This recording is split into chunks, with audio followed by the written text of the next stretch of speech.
ஒட்டுமொத்த சினிமாவும் நேசிக்கக்கூடிய ஒரே ஒளிப்பதிவாளர்.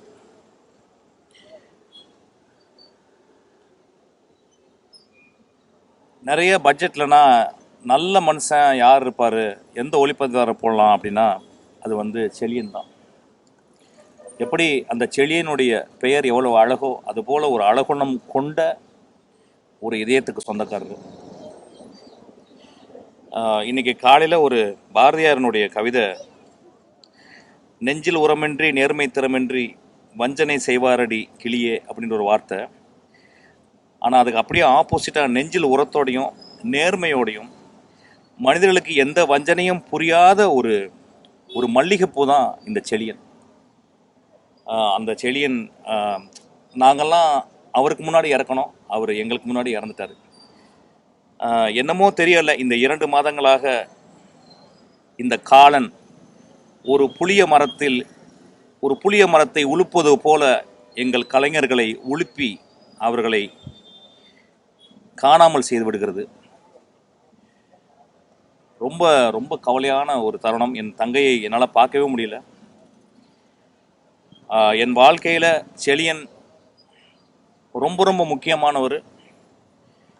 ஒரு இளையராஜா என் வாழ்க்கையில் எப்படி முக்கியமானவர் போல் அதுபோல் செழியனும் என் வாழ்க்கையில் ரொம்ப முக்கியமானவர்.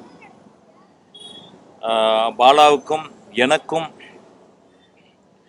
ஒரு செழியன் இல்லைன்னா நாங்கள் 2 பேருமே இல்லைன்னு நான் சொல்லுவேன்.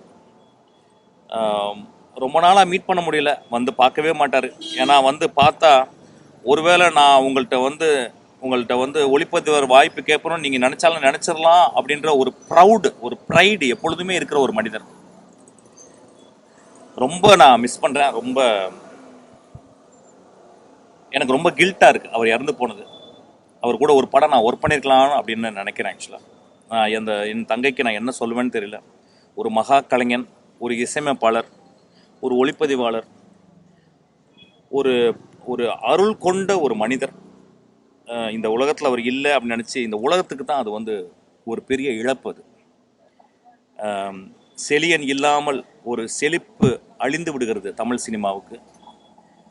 நான் நான் என்ன சொல்கிறதுனே தெரியலை. நான் ரொம்ப இந்த வாழ்க்கை எவ்வளவு அர்த்தம் இல்லாதது அப்படின்னு நம்ம எப்போ தெரியும்னா, எல்லா தருணமும் சினிமாவில் இருக்கவங்க எல்லாருக்குமே இந்த வாழ்க்கை ரொம்ப அர்த்தம் உள்ளது, இந்த வாழ்க்கை ஒரு ரொம்ப நாள் நீடிக்கப் போகிறது, இந்த வாழ்க்கை நிலையானது அப்படின்னு நம்ம நினச்சிக்கிட்டே இருப்போம். ஆனால் ஒரு மகா கலைஞர்கள், ஒரு பெரிய ஆலமரங்கள் வீழ்வது, இந்த மாதிரி வீழ்ந்து போகும்போது நம்மளுடைய வாழ்க்கை எவ்வளவு சூனியமானது, எவ்வளவு அர்த்தமற்றது அப்படின்றது தெரியுது எனக்கு. ஆக்சுவலாக செழியா, உங்களை நான் உங்களை ரொம்ப மிஸ் பண்ணுறேன்.